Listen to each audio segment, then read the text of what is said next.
Picture this. Two apartments, same city, same block, same rent. One belongs to someone making $95,000 a year. The other belongs to someone making $52,000. Want to guess which one has zero in savings? Go ahead. Guess wrong, because you will. Look, walk into the first apartment. 5-inch TV on the wall. A $4,000 leather couch. Appliances still in their original boxes. Closets bursting with clothes that still have tags on them. A spare bedroom that became a storage unit for things nobody has touched in years. This person checks their bank account with a knot in their stomach. 2 missed paychecks away from total collapse.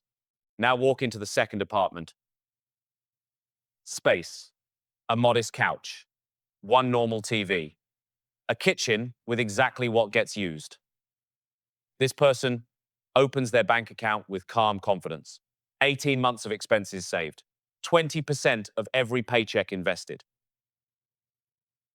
Same neighborhood. Opposite financial realities. This isn't a story about income. It's a story about the hidden relationship between stuff and money, the one nobody ever teaches you. The first person didn't gamble. They didn't have an addiction. They didn't make one catastrophic mistake. They just accumulated and built a lifestyle that requires every single dollar they earn just to maintain it. Each purchase felt like a reward, like progress, like proof they were doing well. But they weren't building wealth. They were building a cage. Let's talk about why this happens. Because it's not stupidity, it's psychology. Every purchase you make triggers a dopamine release. Same chemical your brain releases when you eat. When you win, buying things feels good because your brain is literally rewarding you for it. But here's what they don't teach in school. That reward fades fast. You buy something, you get a spike of happiness, then you return to your baseline. So you buy something else to chase the spike again and again and again. You're not building a better life. You're chasing a high that resets every single time. Everything you own costs you money twice. The first cost is obvious. It's the purchase price, the number on the receipt. The second cost, most people never calculate it, but it is often larger than the first. Storage, maintenance, mental energy, opportunity cost. Add them up, and many possessions cost more to own than they cost to buy. The purchase price is just the entry fee. Take a treadmill. You paid $1,200, great. But a treadmill takes up about 20 square feet of your home. In most urban areas, you're paying $30 to $50 per square foot in rent. That's $600 to $1,000 per year in implicit storage cost for exercise equipment that mostly hangs clothes. Congratulations, you're paying over $1,000 a year to store a very expensive clothes rack. Take a boat. You paid $30,000. The industry rule of thumb says annual maintenance runs about 10% of the boat's value. That's $3,000 per year to own a boat, even if it never leaves the driveway. And that's before the trailer, before storage fees, before insurance, before registration. The purchase price was never the real price. Now here's the one that actually stings.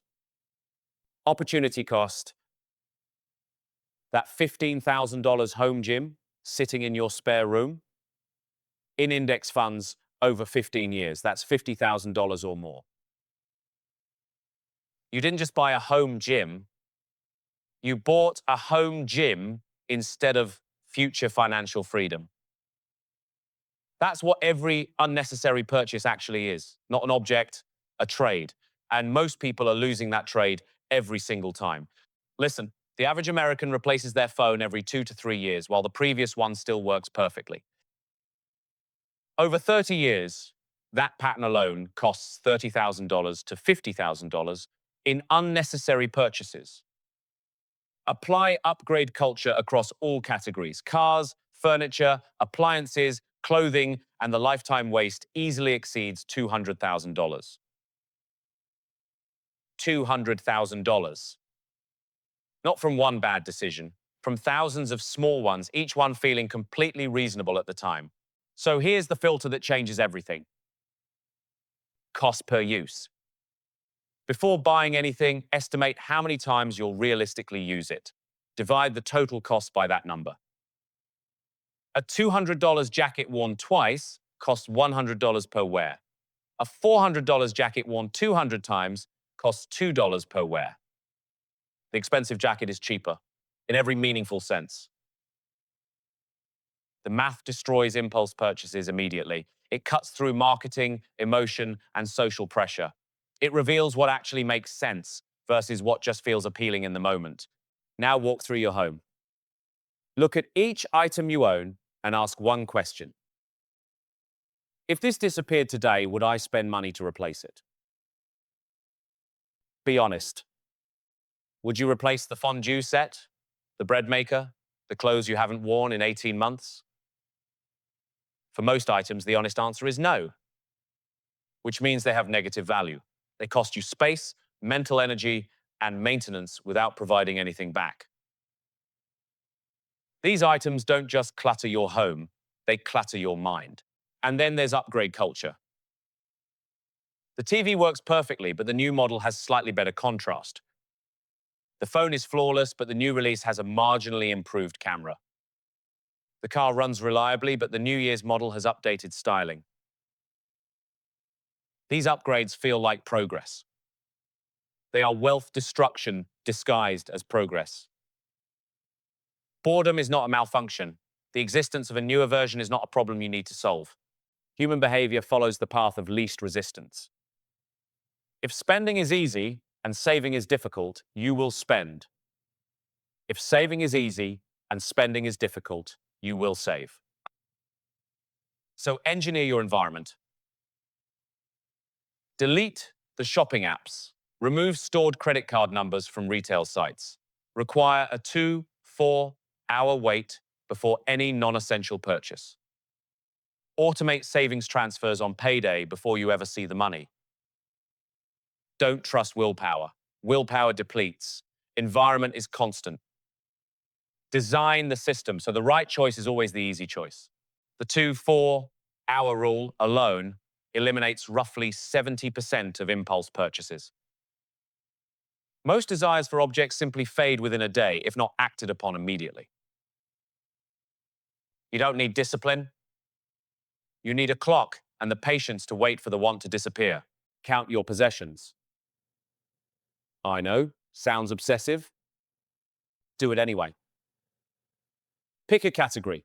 Count it. Write the number down. Most people guess low and discover they own 3 or 4 times what they estimated. How many shirts do you own? How many kitchen gadgets? Pairs of shoes? Books you'll never read again? Once you know you own 47 shirts, buying the 48th feels different. The absurdity becomes visible. And visible absurdity is very hard to ignore. Every major possession connects to other possessions. A boat requires a trailer, a hitch-equipped vehicle, storage fees, safety equipment, proper clothing, insurance, registration. What looked like a $5,000 purchase is actually $10,000 or $12,000 when you trace the full ecosystem. Always calculate the whole system, not just the object. And remember, eliminating one major possession often eliminates an entire category of related expenses. The savings extend far beyond the item's value. Here's the trap that catches high earners constantly. They never define what enough looks like.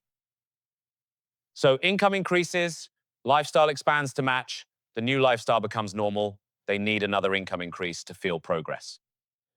Repeat, forever. People earning $300,000 feel just as financially stressed as people earning $80,000 because their expectations expanded alongside their income. The person who defined enough at $60,000 annual spending and then started earning $150,000. That $90,000 difference goes directly to financial freedom. Every single year, The person who never defined enough saves almost nothing from the same income.